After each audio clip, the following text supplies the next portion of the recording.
V naslednjih parih minutah bi v bistvu želel predstaviti naš komentar finančnega poslovanja gospodarskih družb v lanskem letu. Hkrati bi pa želel v bistvu opredeliti tudi pričakovanja o poslovanju v letošnjem in v naslednjem letu.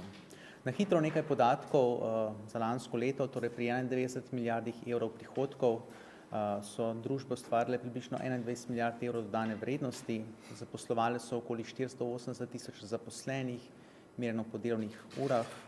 Kar je pa najpomembnejše, torej gospodarske družbe so v bistvu glavni generator izvoza v Sloveniji, ustvarile so ga v vrednosti 37,5 milijarde evrov, kar v bistvu predstavlja glavnino izvoza nacionalnega gospodarstva. Po sami dodani vrednosti sicer predstavljajo dobro polovico gospodarstva, vendar hkrati tukaj skrivajo, v bistvu nosijo še pomemben del davčnega bremena, ki se potem izkazuje tudi v dodani vrednosti, ki jo ustvari tudi javni sektor oziroma tudi drugi družbeni podsektorji. Na tem grafu lahko vidite, kako se v bistvu v zadnjih 10 letih precej povečuje izvoz, tudi sama izvozna usmerjenost. Zakaj? V bistvu izvoz raste hitreje kot domači trg že zadnjih 9 let. Lansko leto se je prodaja rekordno okrepila se je za več kot desetino. Na domačem trgu so bili trendi zopet precej pozitivni, torej za 8% se je okrepila prodaja na domačem trgu, medtem ko se je izvoz okrepil za dobro šestino. Znotraj tega je bila rast na trge EU nekoliko višja, znašala 18%, na trgih izven EU je pa znašala okoli 15%. Gledano skozi čas se je recimo delež izvoza nekako povečal s približno 31% na 41% celotne prodaje. V lanskem letu v bistvu se dodana vrednost ni povečala tako hitro kot prodaja. Razlog je bil, da so v bistvu cene surovin nekako porasle z tistih najnižjih nivojev v letu 2016. To pomeni, da se je bruto marža, torej dodana vrednost v prodaji, nekoliko skrčila. Sicer se je skrčila približno na 23% prodaje. To je približno tudi nek dolgoročni nivo oziroma povprečni nivo v zadnjih 10 letih. V lanskem letu je tudi prvič po približno 4 letih se je zgodilo, da je rast bruto plače bila višja od rasti produktivnosti, torej od rasti dodane vrednosti na zaposlenega. Torej dodana vrednost na zaposlenega se je okrepila za 2,5% na 43 tisoč, medtem ko je povprečna bruto plača v gospodarskih družbah porasla za 2,9% na skoraj 1600 evrov. Če mogoče še malo komentarja o samem gibanju, torej tega kazalnika dodane vrednosti na zaposlenega, torej kljub temu, da se je dodana vrednost okrepila za dobrih 7%, so v bistvu podjetja precej veliko zaposlovala, torej inkrementalno so ustvarjala novo dodano vrednost s tem, da so tudi močno zaposlovala. Zaposlovala so najhitreje v desetletju, torej okrepile so število zaposlenih za okoli 22 tisoč oziroma za skoraj 5% in je posledično bila rast produktivnosti precej nizka. Gledano skozi nekoliko daljše obdobje zadnjih 10 let lahko vidite, da se je v bistvu produktivnost dela, da je nekje za 5 odstotnih točk zaostajala za povprečno rastjo bruto plače, ki se je v tem obdobju povečala za 33%. Če gremo torej od prihodkov pa potem dodane vrednosti do EBITDA, ki je nekako približno denarni tok iz poslovanja, lahko vidimo, da se je tudi EBITDA podobno kot dodana vrednost precej okrepila, torej za 600 milijonov, vendar zaradi istih razlogov kot bruto marža je v bistvu tudi EBITDA marža nekoliko upadla z lanskih rekordnih nivojev, upadla je na okoli 9,3%, kar je približno 0,2 odstotni točki več od dolgoletnega povprečja. Upadla torej je predvsem zaradi rasti cen surovin. Samega dobička je bilo lansko leto zelo veliko, torej dobiček je računovodska kategorija, povezan je z stanjem konjunkture, povezan je s tem, da tiste družbe, ki so poslovale z globoko rdečimi številkami v letih teh družb ali ni, ali pa so naredile večino slabitev, to pomeni, da je bilo tudi v bistvu izguba najnižja v lanskem letu po letu 2007, bilo je za približno milijardo evrov. Pri družbah, ki so torej ustvarjali dobiček, je bil pa dobiček v bistvu najvišji v desetletju, znašal je torej 4,6% oziroma bil višji za 7%.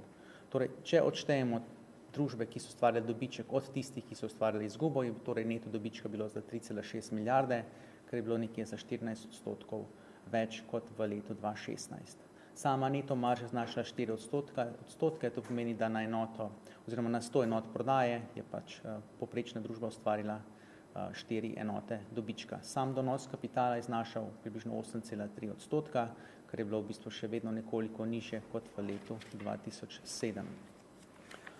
Družbe so tudi v lanskem letu ponovno nekoliko več investirale, torej investirale so za okoli 700 milijonov evrov več kot v predhodnem letu, da je to še vedno za okoli pol milijarde manj od dolgoletnega povprečja, pri čemer je to povprečje visoko predvsem zaradi let 2007-2009, ko so gospodarske družbe v povprečju letno investirale 8% prodaje, za primerjavo v lanskem letu so investirale za približno 5,4% letne prodaje.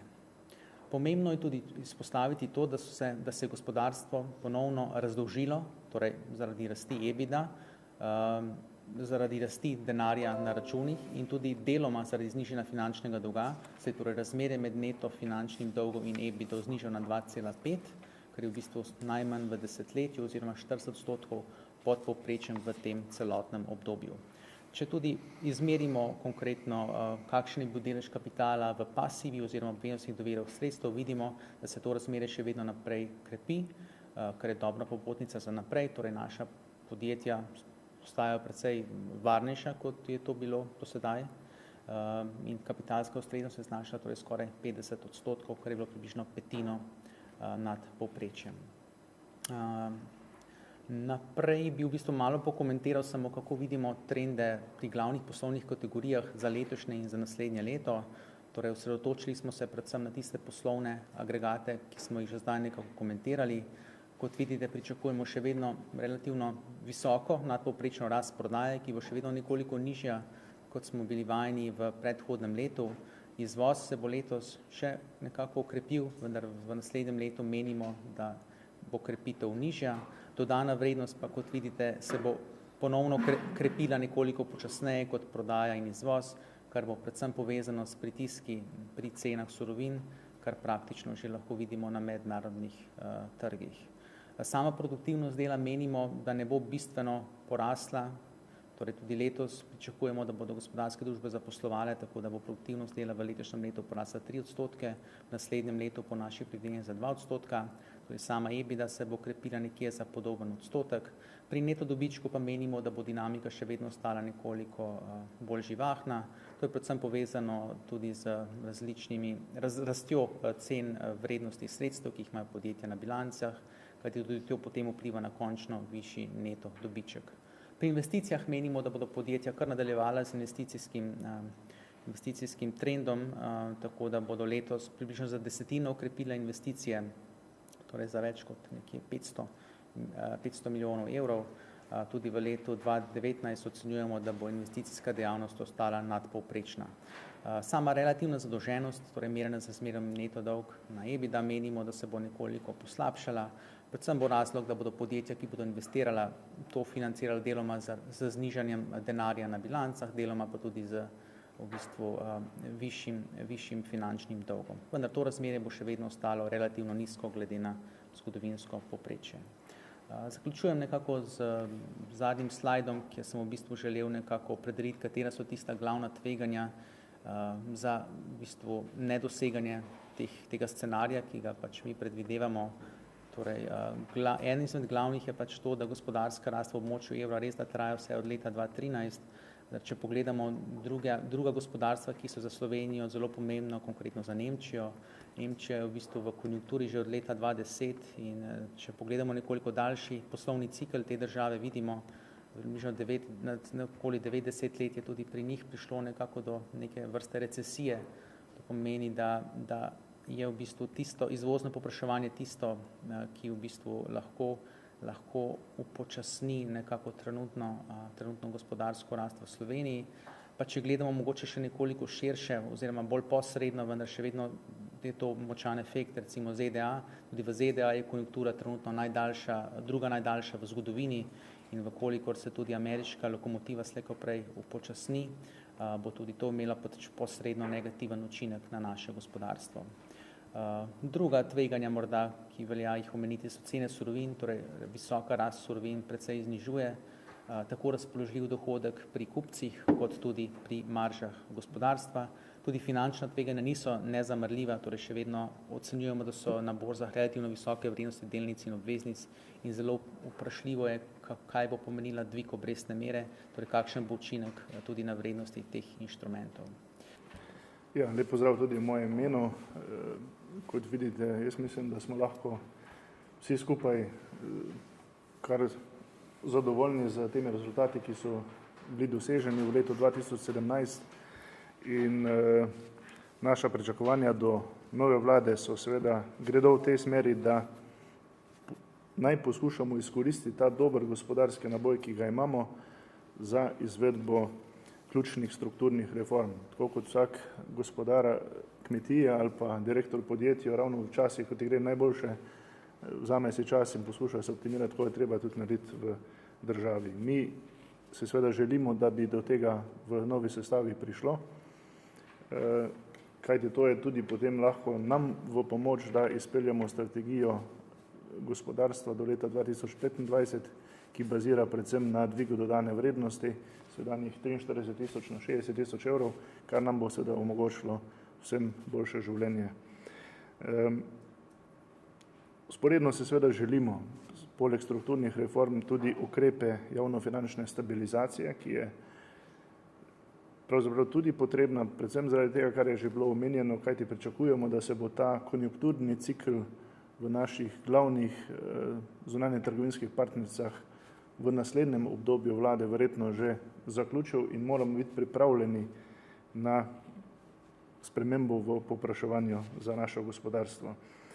Želimo si, da ravno z dobrimi financami bomo sposobni v takem času seveda ukrepiti investicije v infrastrukturo, ki so vedno anticiklični amortizer pravzaprav gospodarske rasti v teh časih in infrastrukturne investicije, kot je drugi tir, tretja razvojna širitev karavanškega tunela, seveda so lahko potem pomemben, bi rekel, kompenzator padca splošnega povpraševanja. Naše razvojno partnerstvo, ki smo ga zastavili na vrhu gospodarstva, je bilo pravzaprav to namenjeno. Želimo si, da bi dosegli dogovor za izvedbo vseh teh ukrepov skupaj z ostalimi deležniki v državi, kot je vlada, ter seveda tudi sindikati in podporo seveda širše javnosti. Oblikovali smo gradivo Ohranimo rast, kjer so zbrani ključni naši predlogi za gospodarski program nove vlade in se seveda želimo, da bi ti predlogi prišli v koalicijsko pogodbo in bili izziv za novo vlado. Konkretno program Ohranimo rast pa bo predstavila generalna direktorica magistra Sonja Šmuc. Lep pozdrav. Kot rečeno, danes predstavljamo dokument Ohranimo rast. Z današnjim dnem bo zaživela tudi na spletni strani, tako da boste lahko dodatne in podrobnejše pojasnila, na kakšen način ocenjujemo in kaj je potrebno narediti v Sloveniji, našli tudi na spletni strani, zato vam lahko danes postrežemo z nekim koncentriranim izvlečkom. Želeli bi v bistvu spodbuditi ne samo razpravo, ampak dejansko dogovor, ki se bo izkazoval tudi v koalicijski pogodbi, ali se je Slovenija pripravljena po vrsti ciljev, ki jih si je zadala v preteklosti na političnem področju in jih je vse dosegla, ali smo prišli do točke, ko si bomo kot družba zastavili za cilj in prioriteto gospodarstvo. Gospodarstvo je podlaga za visok življenjski standard in zato ocenjujemo, da je pomembno, da imamo na tem področju tudi pametno gospodarsko politiko. Kot je že izpostavil predsednik, imamo neugodne demografske trende na eni strani in na drugi tudi to, da je Slovenija kot majhna gospodarsko izvozno usmerjena država odvisna od izvoza in od dogajanja na mednarodnih trgih, zato moramo ta oba trenda preliti v res dobro in pametno gospodarsko politiko.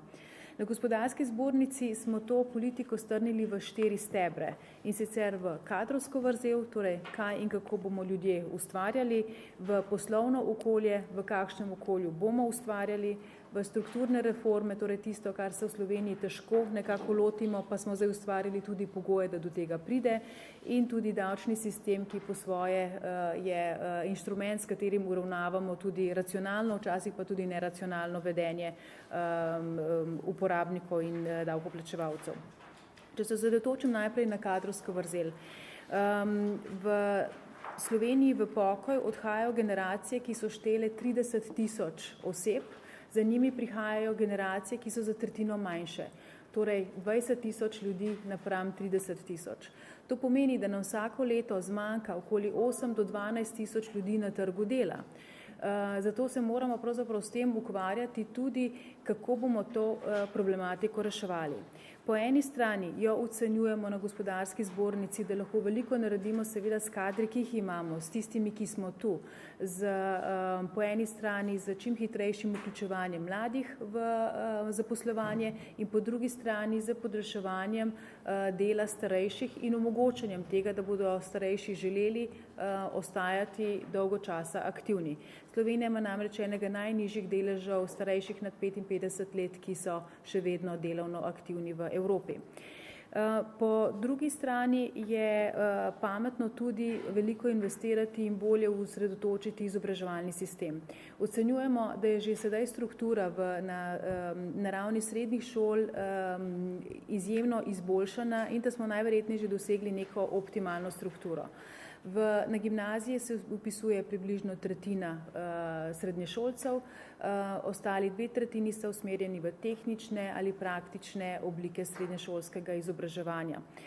Še kakršnokoli dodatno povečevanje v tehnične smeri bi najbrž zopet pomenilo, da gremo v nek ekstrem, hkrati pa je treba potem tudi na višješolskih stopnjah znati ujeti tiste mlade, ki jih zanima tehničen naravoslovni del, zato da se nam to razmerje izboljša do družboslovja.